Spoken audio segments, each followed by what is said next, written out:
Hello everyone, welcome to our channel. इस channel पर आप सभी का स्वागत है। हम इस चैनल पर सीटेट का प्रिपरेशन करवाते हैं, पेपर 1 एंड पेपर 2। अभी हमारा मैथ साइंस की सीरीज स्टार्ट की, उसमें हम मैथ्स की भी बहुत से प्रीवियस वीडियो है, पेडागोजी रिलेटेड, कंटेंट रिलेटेड, आप उसे जरूर जाकर देखिए। अभी हमने स्टार्ट किए प्रीवियस ईयर क्वेश्चन। आपको पता होगा हमारा 15 दिसंबर को एग्जाम था, 14 दिसंबर को शिफ्ट हो गया। हमारे पास हार्डली 2 मंथ्स है, तो उसमें हमें जल्द से जल्द प्रिपरेशन अच्छे से अच्छा करना है। ओके, हमने स्टार्ट किया है PYQ means what, previous year questions. Previous year question must है। अगर आप कोई भी कॉम्पिटिटिव एग्जाम अगर आप प्रिपेयर कर रहे हैं तो उसमें प्रीवियस ईयर क्वेश्चन जो क्वेश्चन पूछे जा रहे हैं कोई भी बोर्ड के द्वारा, यहाँ पर CBSE बोर्ड के द्वारा जो भी क्वेश्चन पूछे जा रहे हैं, तो आप अगर प्रीवियस ईयर क्वेश्चन अच्छे से करते तो आपका कंसेप्ट आसानी से क्लियर हो जाएंगे किस तरह के क्वेश्चन आते हैं एग्जाम में। ओके, अगर आप प्रिपरेशन कर रहे हैं या आपके जो दोस्त प्रिपेयर कर रहे हैं सीटेट के लिए, आप उन्हें वीडियो जरूर शेयर कीजिए, जिससे जो है तो उन्हें पढ़ाई में हेल्प हो। ओके, और अगर आपको ये वीडियो अच्छा लगे तो जरूर लाइक शेयर और सब्सक्राइब करें और इस वीडियो को आखिर तक देखें। इस वीडियो में हम इसके पहले भी एक वीडियो है इस चैनल पर जिसमें हमने 7 जुलाई की कुछ क्वेश्चन सॉल्व किए और आज आधे क्वेश्चन सॉल्व करने वाले। सो इस वीडियो को आखिर तक देखिए। सो हम स्टार्ट करते हैं previous year question analysis. Okay, ये मस्ट होता है पेपर के लिए, कॉम्पिटिटिव एग्जाम के लिए, इससे रिलेटेड क्वेश्चंस आते हैं। सो हमारा पहला क्वेश्चन है आपकी स्क्रीन पर, विच of the following hinders the participation of student with visual impairment in classroom. कौन सी रुकावट आ सकती है, जो बच्चे देख नहीं सकते उनके लिए क्या रुकावट आ सकती है पढ़ने में। ओके, किस चीज की रुकावट आ सकती है?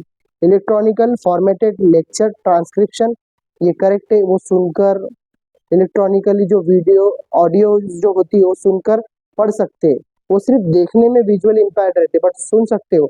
सो ये करेक्ट है। उन्हें क्या हिंडर्स आते हैं? हिंडर्स मीन्स व्हाट, रुकावट। सो ये आंसर करेक्ट है फर्स्ट वाला। सेकंड क्या है? Printed text book and notes, ये रॉन्ग है। वाई? क्योंकि वो जो बच्चे विजुअल इम्पेयरमेंट है मीन्स व्हाट, जो देख नहीं सकते, वो प्रिंट जो मटेरियल है, जो अब मैं बुक्स देख रहा हूँ, ठीक है, आप अगर कुछ बुक्स देख रहे हैं जो अच्छे से देख सकते हैं सो वो पढ़ सकते, बट जो देख ही नहीं सकते वो कैसे पढ़ सकते? सो ये उनके लिए हिंडर्स हो सकता। ओके, थर्ड क्वेश्चन है raised line drawings and maps, ये भी उनके लिए पावरफुल है मीन्स व्हाट, वो टच एंड फील कर कर बता सकते हैं। मैप्स वगैरह भी देखिए आप टेक्टाइल फॉर्म में आते हैं। और tactile models of graphic materials, ये जो tactile means what, touch and feel कर कर बताना है, तो अच्छे से देखिए आप। जो विजुअल इम्पेयरमेंट रहते हैं वो नोट हाथ में रखकर बता सकते हैं कि 10 की है, 20 की, 100 की, बट आप और हम नहीं बता सकते, उनमें वो 6 सेंस इतना पावरफुल होता है। ओके, सो इसके अंदर हिंडर्स क्या है, उन्हें रुकावट क्या है कि वो printed text book and notes ये नहीं पढ़ सकते। ओके, सो ये answer is second. Okay, now next question. इसके अंदर जो है तो लुइस ब्रेल थे जिन्होंने ये इन्वेंट किया। लुइस ब्रेल जो है तो पेरिस के, फ्रांस कंट्री के रहने वाले थे। वो खुद एक कम एज में 5 to 6 ईयर की एज में वो ब्लाइंड हो गए थे, तो उसे उन्हें पढ़ने का बहुत शौक था। तो कैसे पढ़ते? तो रीडिंग और राइटिंग का कंसेप्ट उन्होंने इन्वेंट किया। ब्रेल लिपि उनके नाम से जानी जाती है, ब्रेल लिपि, जिसमें आई थिंक 6 डॉटेड रहते हैं वहां पर। सो जो विजुअली इम्पेयर्ड रहते हैं, आप उनके स्कूल में जाकर देखिए, बहुत से हमारे जो फ्रेंड्स है जो पढ़ते होंगे या पढ़ाते होंगे, सब उनके स्कूल में जाकर देख सकते हैं कि उनको टच एंड फील कर कर डॉटेड वाली बुक्स रहती है, जिससे वो देखकर फील कर कर आराम से पढ़ सकते हैं। ओके, सो ब्रेल लिपि का इन्वेंशन जो है तो लुइस ब्रेल ने किया था। ये फ्रांस के रहने वाले थे, पेरिस में। ओके, ये पूछता नहीं क्वेश्चन, बट आपको इन्फॉर्मेशन प्रोवाइड कर दे रहा हूँ।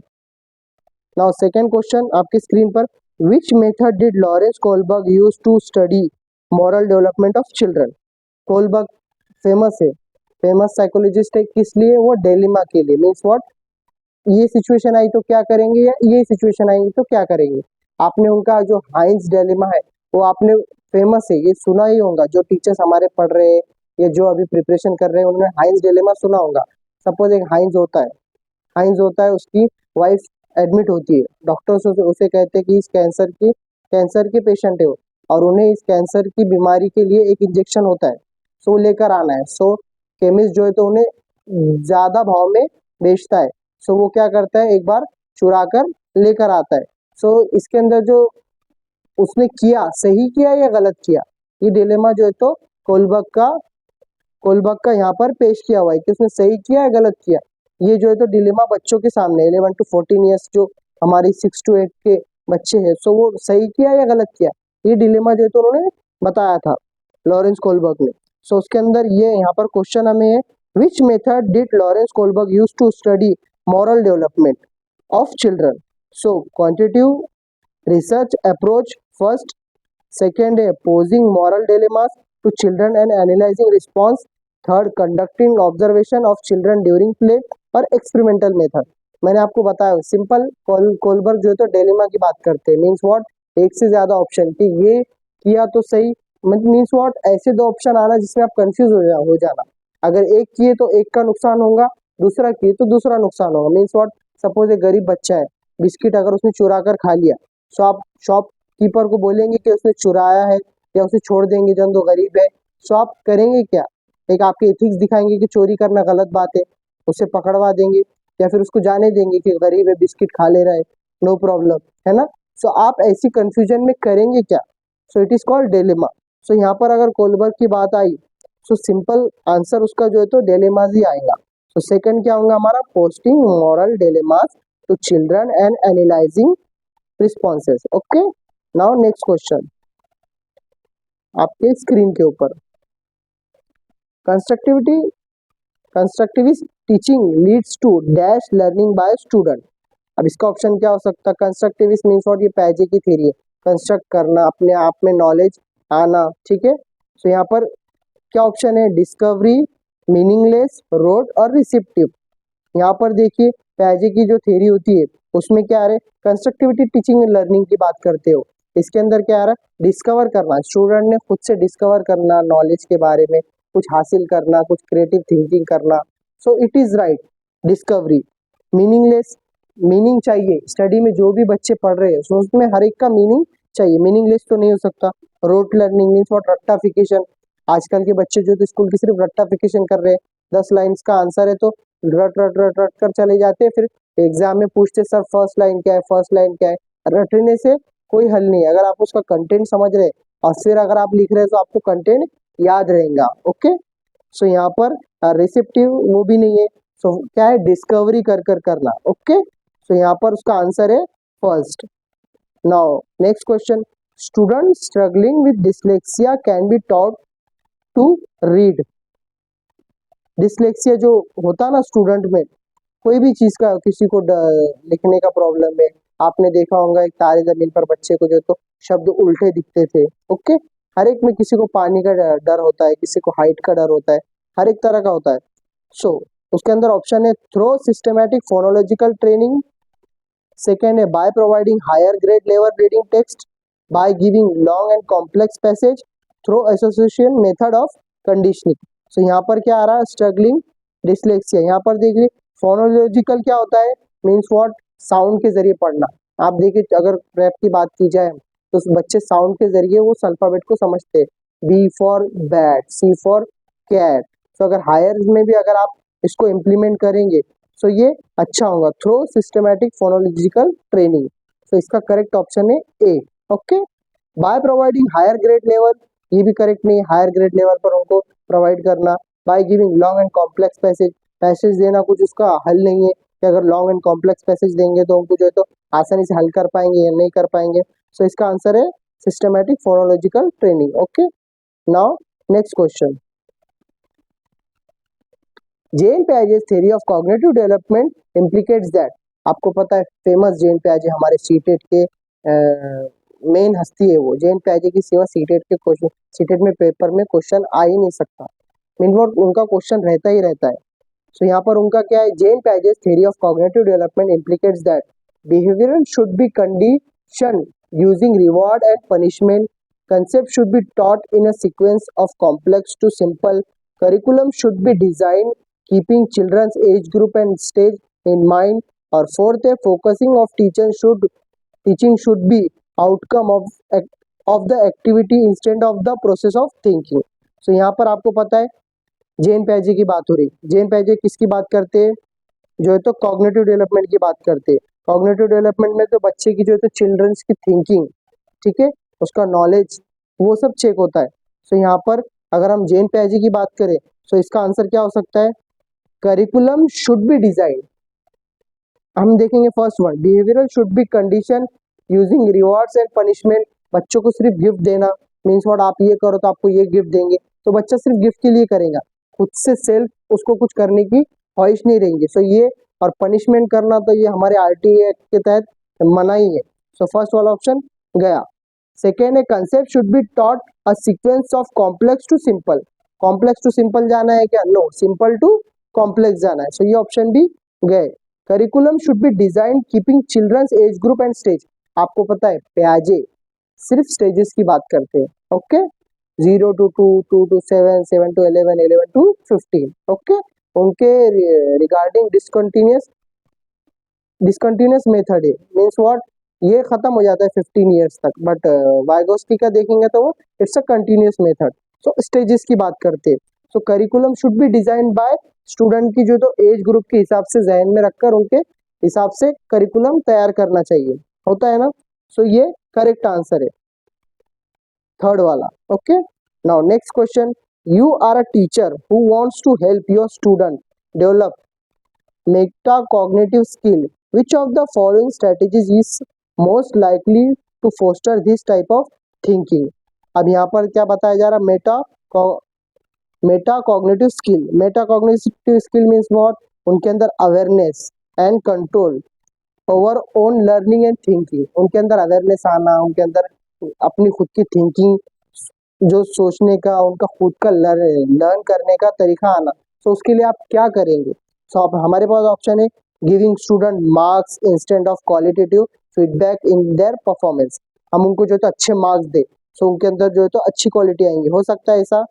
No, wrong option. सेकेंड है इनकरेजिंग, इनकरेज जहां भी वर्ड आया मीन्स व्हाट, वो पॉजिटिव आंसर है, और हमें चार मोस्ट अप्रोप्रिएट, चार ऑप्शन भी मोस्ट ऑफ करेक्ट रहते हैं, बट हमें मोस्ट अप्रोप्रिएट टिक करना है, बट जहां पर इनकरेज आया वो ज्यादातर 90% करेक्ट ऑप्शन होने के चांस होते हैं। तो यहाँ पर सेकंड क्या है, encouraging student to reflect on their own learning and thinking process, encourage करो स्टूडेंट को, ठीक है, उनको उनका जो पॉइंट ऑफ व्यू है वो सामने लाने की कोशिश करो, एंड थिंकिंग प्रोसेस, उनका जो भी सोच रहे उसको जो है तो इनकरेज करो, ओके, ये पॉजिटिव आंसर है। Providing student with summarise notes and assignment, सिर्फ उनको नोट्स देना है, ये लिख कर ला लो, 5 पेज भर कर लाओ, 10 पेज भर कर लाओ, it is not a solution, ये भी नहीं है। Assigning homework that require memorisation and recall, memorisation, रट्टाफिकेशन, पढ़ लो, याद कर लो, ये जहां पर भी बात है ये निगेटिव आंसर है। तो हमें पॉजिटिव आंसर क्या है इसमें से, encouraging student to reflect on their own learning and thinking process, so ये करेक्ट आंसर है, ओके। नाउ नेक्स्ट क्वेश्चन आपकी स्क्रीन के ऊपर, which of the following statement is correct about autism? Autism क्या होता है? सबसे पहले ऑटिज्म का मीनिंग समझेंगे। ऑटिज्म ये होता है कि बच्चा अपनी अपनी धुन में, ठीक है, होते हैं ना, अगर सपोज किसी के घर में शादी है, अगर वो बच्चा ऑटिज्म का शिकार है तो उसे फील नहीं करता कि मेरे बहन की शादी है, मेरे भाई की शादी है, वो अपनी दुनिया में मगन है, सिर्फ बैठा है तो बैठा ही रहेगा, कुछ काम कर रहा है तो काम ही करेगा, उससे मतलब सोशल इंटरेक्शन नहीं करता, वो क्या नहीं करता, और जो एक बार कहेगा वो बात बार बार कहते रहेगा।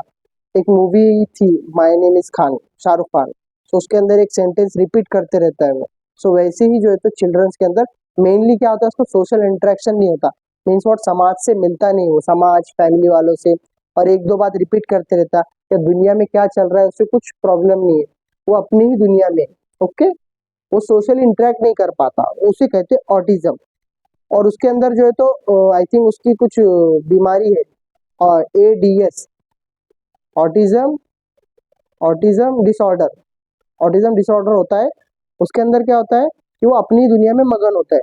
All autistic people, first option, all autistic people have at least one exceptional skill, ये वाला भी नहीं है। ऑटिज्म ये वाला इसलिए नहीं है कि वन एक्सेप्शनल स्किल, वो स्किल छोड़कर बहुत सारी जो है तो उसके अंदर जो है तो ये होती है प्रॉब्लम्स, तो वो अपनी दुनिया में है, तो ये आंसर नहीं हो सकता। Autism is a neuro developmental disorder, देखिए जहाँ पे भी ऑटिज्म की बात आई, जो न्यूरो डेवलपमेंट रहता है, जो कॉग्निटिव डेवलपमेंट से के जो जहन में, ब्रेन में जो होता है न्यूरो डेवलपमेंट, उसे कहते हैं। सो अगर ऑटिज्म की बात आई तो neuro development is a correct answer, okay. Second, third option is environmental factors, environmental factors है, ठीक है, बट फर्स्ट है न्यूरो, ओके, पहले ब्रेन से स्टार्ट हो रहा, बाद में एनवायरमेंट पर बात चल रही कि वो लोगों से कनेक्ट नहीं कर पा रहा, सोशल इंटरेक्ट नहीं कर पा रहा, बट सबसे पहले कहाँ से स्टार्ट होता, न्यूरो से। और फोर्थ है autism can be cured and improve with age, age के साथ इम्प्रूव होते रहता है, नहीं, वो जो जिसका शिकार है न्यूरो, जो बचपन से उसको अगर कुछ हो गया, जो भी उसको ऑटिज्म की जो है तो बीमारी हो गई, सो वो उसमें ही मुब्तला रहता है। Autism is a neuro development disorder, ये इसका करेक्ट ऑप्शन है।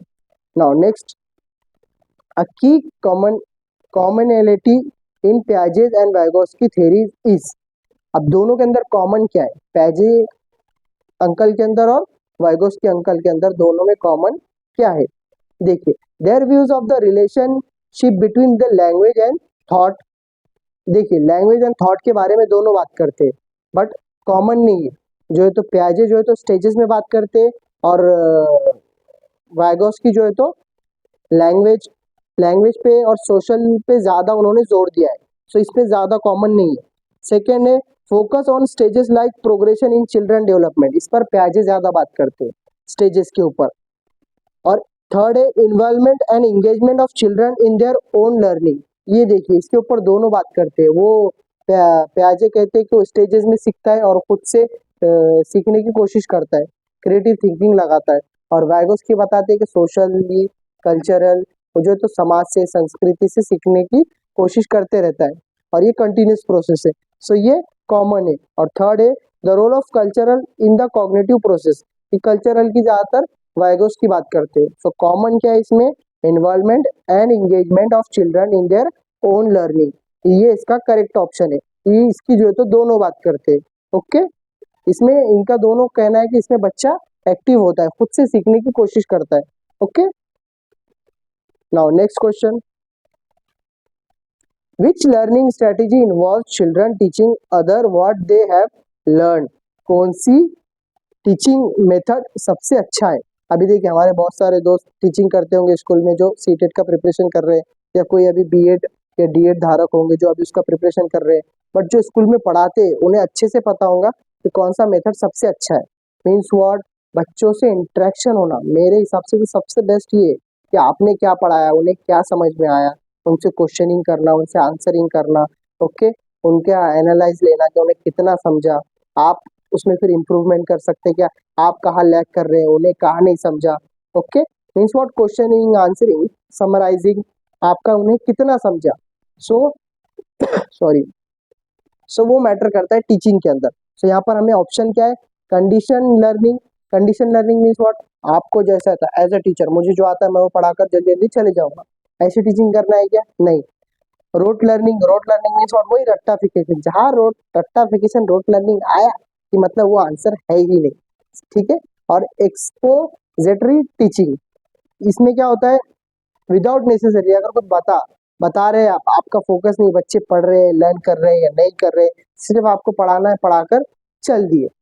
और रेसिप्रोकल टीचिंग, रेसिप्रोकल टीचिंग में क्या होता है कि आपको जो है तो टीचर जो भी प्रोवाइड करता है इंफॉर्मेशन एंड एक्सप्लेनेशन, आप जो है तो उसका आंसर जो है तो निकलवाते हैं बच्चों से कि उन्हें कितना समझा, उन्होंने कितना समराइज किया, उन्होंने कितना एनालाइज किया, और उनको आप क्या इम्प्रूव कर सकते हैं आपके टीचिंग में, जो अगर उन्हें कंसेप्ट नहीं समझा है तो। ओके, सो आंसर क्या करेक्ट है इसका, रेसिप्रोकल टीचिंग मीन्स व्हाट, बच्चों को ध्यान में रखते हुए आपको टीचिंग करना है कि उन्हें क्या समझ रहा, कहाँ लैग कर रहे हैं, आप उसमें क्या इंप्रूवमेंट कर सकते हैं। Okay, so reciprocal teaching, child centred education बोलते हैं ना हम, वैसे ही बच्चों को नजर में रखते हुए आपको स्टडी करना है। Okay, next question,